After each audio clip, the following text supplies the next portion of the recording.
Eamon Khan here for Seconds Out. Pleasure to be joined by, once again, former three-weight world champion Duke McKenzie MBE. Duke, great to see you. Great to see you still basking in the celebrations of the 3-0 drubbing of Real Madrid. How you doing? Come on. Come on, listen. You know what? They're looking for a false nine, right? So I'm going to ring Mikel later on. I've got him on speed dial and see if I can't get the job. Do you see what I mean? Because do you know what? I think even if you're not an Arsenal fan and you watch that match, the quality that they played with, the amount, I mean, the amount of possession they had against the reigning and defending champions of Europe, it was so pleasing to see. And I think to myself, why can't they play like that every week? Why can't they play like every? There wasn't one bad player on that pitch, and I just thought to myself, why can't they play like that every week? Because if they play like that every week, they haven't got any worries. They'd clean up, I'm sure. But you know what? I'm not going to get too carried away because yeah, they have got another leg to go. But I can't see how they can drop, 4 goals and not score and then go on to lose. It's not going to happen. So not judging by that performance anyway, because that performance was probably one of the best Arsenal performances I've seen. And I've liked Arsenal. I'm a fan, not a supporter, if you understand. If they win, great. If they don't, it doesn't spoil my day. But I think to myself, I've been like a lifelong fan of Arsenal, right from the 70s, right from when they had like Charlie George and Frank McClintock. Um, my older brother Clinton actually got me liking Arsenal. Come on here, puppy. He got me liking Arsenal. So I think to myself, I've been on and off. I've blown hot and cold with them for a while, but I'm absolutely bang on for the last probably 10 years or so. No, younger than that actually. About 17 years actually. I've liked Arsenal. I've been back on their case, and I really think that they got a good chance of maybe pulling this one off. Well, listen, they're in the quarters, right? We've got a second leg to go, so let's just hope they can go to the new camp and get a result. Arsenal's performance was certainly stunning, but not the same as being said of Joe Joyce last weekend in against Philip Hrgovic, who was a late replacement, short camp replacement for Dylan White, who had to remove injured from that fight. Joe seems to be in a bit of a rock and a hard place. The rock being the lure of the glory and the fame and the riches of continuing in the sport, and the hard place being that, well, you're shipping shots. You were doing that before, but you were winning. Now you're losing, and that might mean a problem for your health in the future. What do you make of the where Joyce stands right now in his career? Well, where he stands right now, like you say, he's losing more than he's winning, right? And boxing's a very unforgiving sport. And as you know, I've listened to several comments that his promoter made the other day, Frank Warren, in as much as saying that, there's a lot of young, hungry, young guys out there. Moses, two Moses, just one of them, who are on the ascendancy. They're on the way up. Joe Joyce finds himself now as a name, but no longer a threat at top level. So decision's got to be made for him. Does he want to fight these young guys, potentially? Does he want to fight these young guys and maybe run the risk of getting seriously damaged? Because that's what could happen. He stopped so many shots, and he has done. He's always been, puppy, stop it. He's always been noted for, a bit of a gatekeeper, because Joe Joyce doesn't block shots. He doesn't slip. He doesn't roll with the punches. You never see him get his hands, his chin down. He's not that kind of a guy. So I think to myself, if I was him, knowing what I know about the sport of boxing now, I think I'd want to call it off. I'd want to walk away, but he won't, because he's looking at guys like Derek Chisora, who went on a bit of a bad run, losing fights, and now Derek Chisora's ranked number one in the world. So Joe Joyce will be thinking to himself, well, if he can do it, I can do it. I think Chisora's probably made of different stuff. And I don't know if Joe Joyce has that kind of resilience. Yeah, it's an interesting one with Joe and Philip. Um, he's 39 years old, and you mentioned there about him not being able to slip and defend against punches. Is that something at that age you can be taught and put into your game? No, no. You can't teach an old dog new tricks. He's shot worn now. You could almost go as far as saying he's over the hill. Unfortunately for Joe Joyce, listen, nice guys in life come last. He's a nice guy. There's no doubt about that. And that's probably one of the reasons why he's going to come last. You know, listen, it wasn't that long ago. Obviously, he's beaten Joseph Parker, right? And that was a phenomenal victory for him. He had the victory against Daniel Dubois. That was a phenomenal victory for him. But since then, his form's been pretty poor, and he's stopped more shots now than he's ever stopped in his whole career. At 39 years of age, you don't suddenly start getting better. Doesn't matter who trains him. It could be Costimato. It could be me. It could be, I don't know, any of the great trainers, Teddy Atlas, you name them. But Manny Stewart, you name it. Nobody can save that boy's career right now. He's not going to change. So if I was him, I would seriously think about my health and my life and say to myself, you know what? I've got a few quid. Let me walk away with my head held high. I gave it my best shot, and do something else. Why do fighters have such a tough time in calling the curtain on their career? That's the only thing they're good at. It's the only thing we're good at. We're not accountants, we're not lawyers, doctors. We don't work in McDonald's, and we're not electricians or gas people. We're boxers, and it is hard to walk away. But you have to be realistic about your career, not only your career, but be realistic about your health and your life, because that's what's at stake when you climb between those ropes. It's okay for armchair fans to say, you know what, he should continue, he should go on, but they're not the ones taking the punches, And obviously he has to make that decision himself whether he wants to walk away. But the future doesn't look bright for him.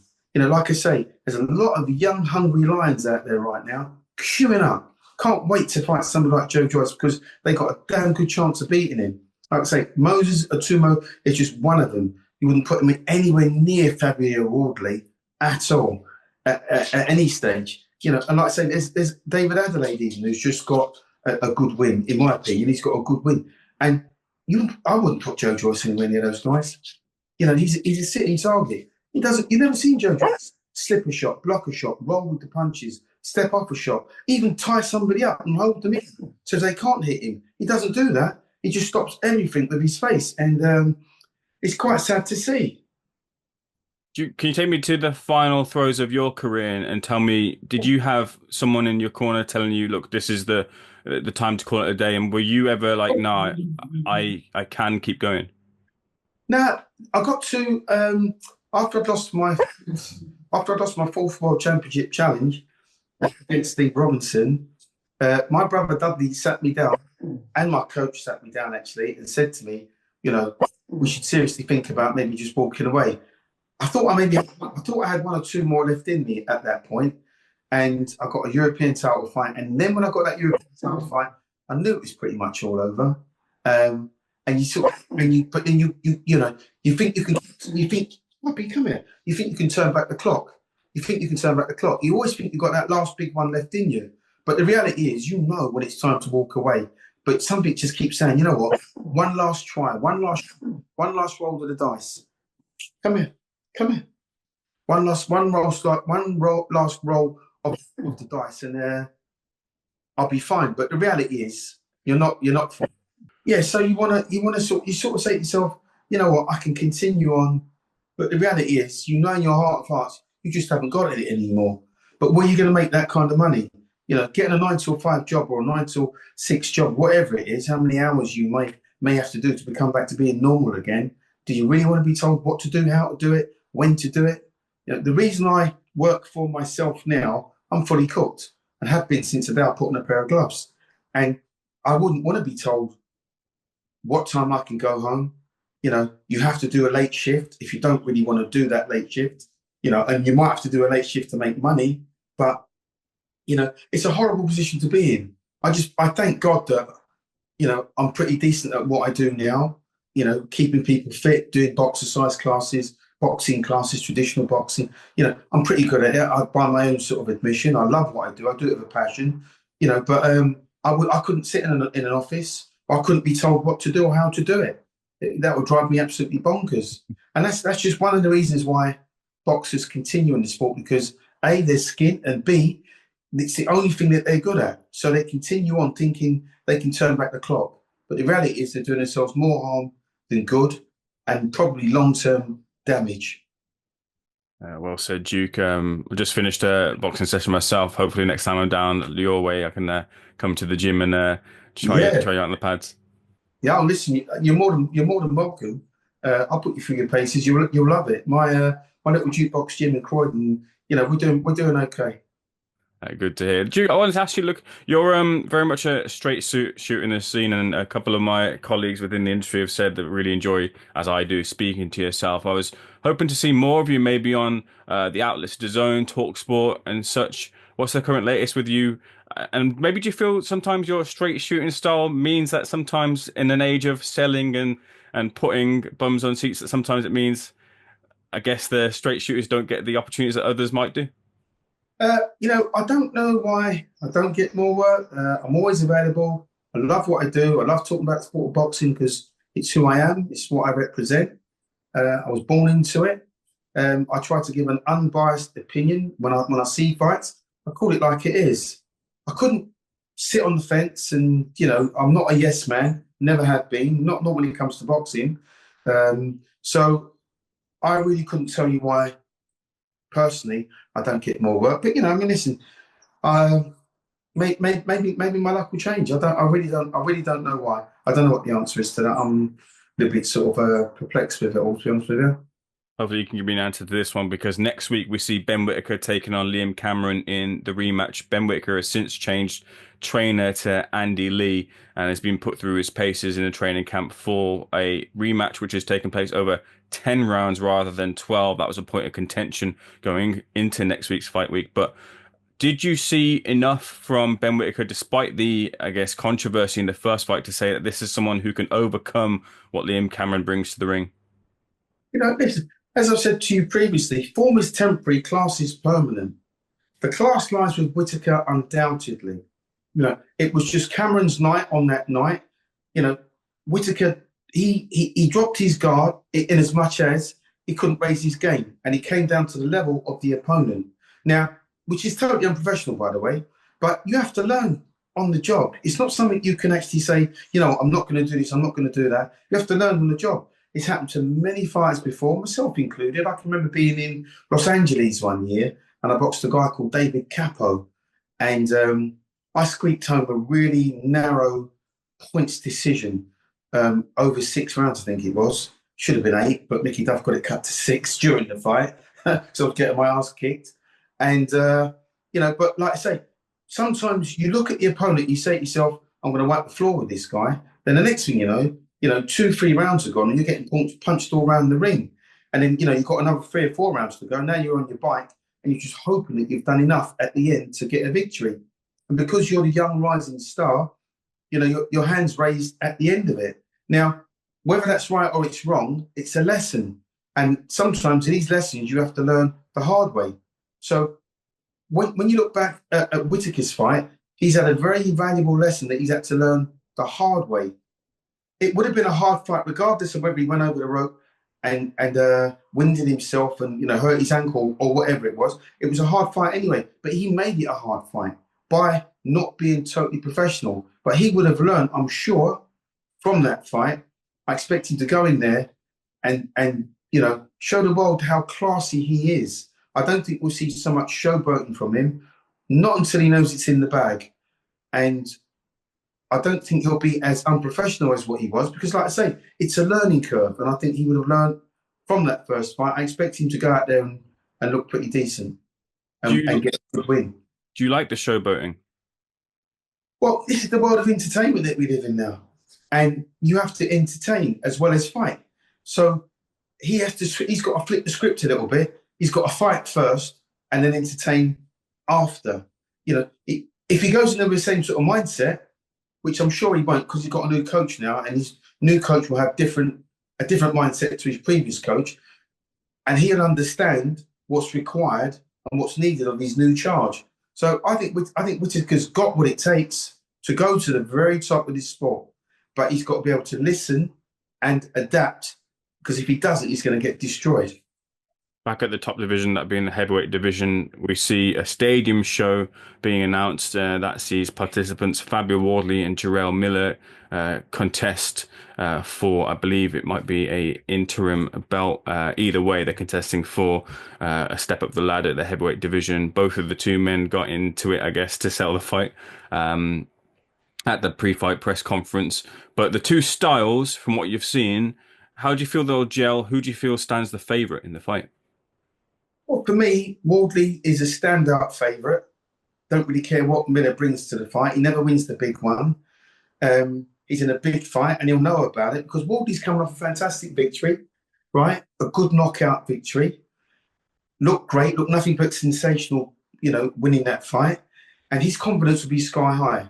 Now, Fabio Wardley also knows this is for the interim championship. So if one of the other champions, vacates one of the belts, he gets made full champion. However, and even if he doesn't, he's then knocking on the door for the likes of Usyk, for Joshua, for Dubois. He's knocking on the door to be the next available champion stroke contender for the real big boys in that weight division. So Wardley brings a lot to this. He could be like the jewel in the crown because I think the best is yet to come from him because he's still learning. He's only had a handful of fights. But as you saw in his last fight, just what a big puncher he is. And once they refine his boxing skills, then he's right up in the shape with all of them. If I was to offer you in discussion in the fight and say that Dubois, when he fought Jarrell Miller, Jarrell was able to take the shots and was only stopped in the final throws of the last round, and Dubois, for many, is seen as the heaviest or one of the heaviest punchers. Fabio Wardley, respectable puncher, heavy puncher, but not as strong as Daniel Dubois is. And Jarrell had success in that fight with Dubois. Does Jarrell have a route to victory to upset Fabio Wardley? Sure, this is heavyweight boxing we're talking about, where you're one punch from victory and one punch from disaster. Of course, he's got a chance. He's only got that chance if Wardley allows him or gives him that chance. But I think we'll see more boxing from Fabio Wardley in this fight. I see him systematically punching the living daylights out of Miller, and doing a number on him. And I hope he does. He's been done for drugs, and as I've said before, I'm so anti that drug thing. In my opinion, and only in my opinion, if I was a governing body or in charge of any of the governing bodies, and I could make a law in boxing written in stone, if you've had or been seen to be cheating and taking an artificial stimulant of any description, it's a ban for life. It's not a 6-month ban. It's not a fine. It's none of the above. Ban them for life because you have to send the right message out to the rest of the so-called drug cheats that are out there that are even contemplating about doing something like that. This is a sport where you can lose your life. Now, if you think you can cheat your way to the title or you can cheat in a fight by taking some kind of performance-enhancing drug, then, you're no good. That's my whole point. You're no good. I couldn't even dream or imagine of winning any of my 3 world titles and having cheated. So, my message to the drug cheats that are out there, and, you've got to get it right. There's a lot of guys probably out there that haven't been caught, that have taken something. So you've got to nip this in the bud because I think it's rife probably in the sport of boxing. And you've got to, the powers that be have to be seen to be doing the right thing. And like I say, a fine for me isn't good enough. They got to absolutely ban these guys for life and not give them any chance of a hope. But they haven't done it in this case with Miller. He's been caught several times and now he's still fighting, right or wrong. I don't think it's right. So for that reason alone, I hope Fabio Wardley beats him. But I think Wardley is the better boxer. I think Wardley is the better puncher. And I hope that Wardley goes into this fight, breaks him down behind an educated jab and hitting him with nice combinations and then taking him out mid to late rounds. That's what I think will happen. I'm glad you mentioned about the dangers of the sport and the sport being where you can lose your life, which is so much different to every other, at least mainstream sport in the UK and worldwide. I was having a conversation with Michael Watson, MBE, and Peter Hamlin, his brain surgeon who operated on him after the injury in that fight with Chris Eubank, Senior. We were discussing, some of the dangers of the sport and in the context of the fight between Eubank Jr. and Conor Benn. And Peter said to me that Some of the biggest dangers in sport or boxing in general is, first of all, not having the proper and correct equipment at hand and ready to use. That seems to be now in place after what happened with Michael Watson. The second thing is mismatches. And the third thing being weight draining or weighing in on the day. A couple of those, one of those will be argued in mismatch in terms of the fight between Eubank Ben, but what is definitely in place is that same day weigh-in on fight night for Eubank Jr. having to weigh at 170 pounds and no more. Are we overlooking the dangers of this fight in terms of it and just taking the sell of the excitement? Well, I'm not sure. I'm not sure I understood what you said. Are you saying they have to weigh in on the day and fight on the same day? Eubank Jr. has to weigh in at 170 on the day. And they're fighting on that day? Yeah. So they have the weigh in on Friday where Eubank Yeah. Jr. can weigh in at 160 pounds, and Yes. then Eubank Jr. has to weigh in the next day at 8 a.m. at 170 pounds. So he can only rehydrate to 170. Oh, I see. So he's got a rehydration clause Yeah. where he's allowed to put on excess amount of weight overnight and then fight, right? So, well, I mean, it depends on how badly Eubank has to drag to do the weight. You know, he's a big guy for the weight. We all know that, and we also know he has struggled previously to make that weight. So, I still go with Eubank to win the fight because, you know, Conor Benn previously had some kind of drug issue going on. So maybe now he's going into this fight clean. So maybe now we won't see the same Conor Benn that was bouncing everybody off the floor before when he was on something, which he clearly was. So, you know, a lot will depend on how Eubank makes the weight for this fight. But I would expect Eubank to win this fight. Last thing I want to say, and to round this off and I guess tie up the introduction, we were talking about fighters, and fighters, that's all they know in boxing. That's why they want to continue. In amongst the conversations surrounding the egg slap and the 100 grand fine, a lot of boxers have been saying, where does that money go to? And want to see it going to boxers in need. And I saw Nick Blackwell did an interview with IFL, and he said he hasn't had much support outside of his injury. I spoke to Michael Watson. He felt that he got the love and concern and some support from the industry.